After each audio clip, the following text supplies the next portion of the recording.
waa saddex dhagar qabo oo ka tirsan kooxda argixisada ee al-shabaab waxayna 5 sano ee ugu dambeysay ay geysanayeen dilal qorsheysan oo ay ku fuliyeen dad Soomaaliyeed oo aan waxba galabsan.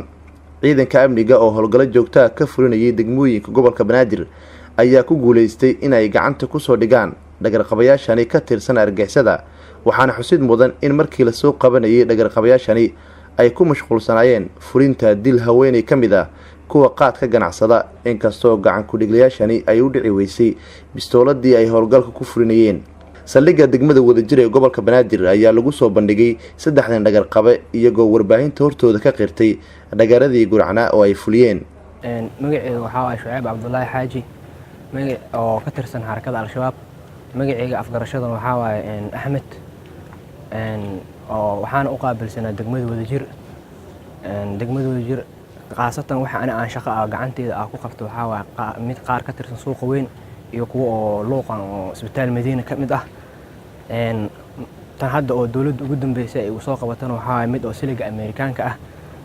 gabar sida loo sheegay oo ahayd maxaa la dhihi jiray erge ahayd oo shaqada ugu dambeysay ahayd gabar erge annaga oo dul tagnay shakhsi ahaan aniga dul tagay biskoolada ay iga kidibtay wiil kale asla jirnana ay ka kidibtay.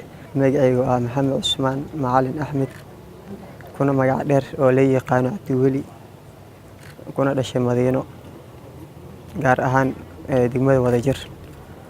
maxaa dhahay anigoo ka tirsanaa in muddo xarakada al-shabaab una qaabilsanaa u kala gudbinta hubka. maanta waan gacanta ku jiro dawladda Soomaaliya gacanteeda ku jiro.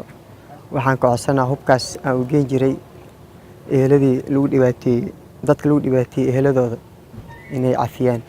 anoo Ismaaciil Maxamed Awees oo ka tirsanaa ururka al-shabaab oo magaciina naasta la yaqaan Yaxye ayaan u xil saarnaa degmada Wadajir iyo Dharkiinley.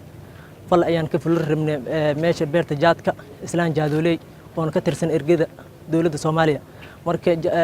falkii markii oo noo dhici waayay kadibna oo naga ka tibinay kadibna waa ayaan ka soo noqonay ciidamada dawladda ayaa gacanta noogu dhigeen. haweeney ka badbaaday dhagaradii ay fulin rabeen kooxahani ay ciidanka amniga soo bandhigeen ayaa ka hadashay qaabka ay uga badbaaday dhagartooda.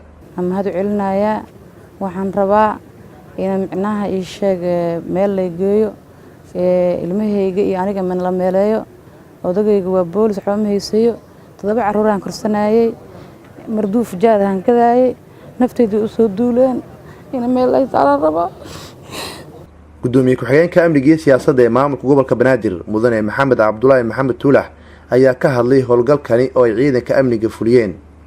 sida aad daawateen waxay qiraal ay ka sameeyeen raggan saddexda ah oo rabay inay dilaan gabar ka tirsan ergadii baarlamaanka Hirshabeelle ee federaalka soo doortay oo ku ganacsanaysay degmada Wadajir gaar ahaan xaafadda siliga Mareykanka loo yaqaano.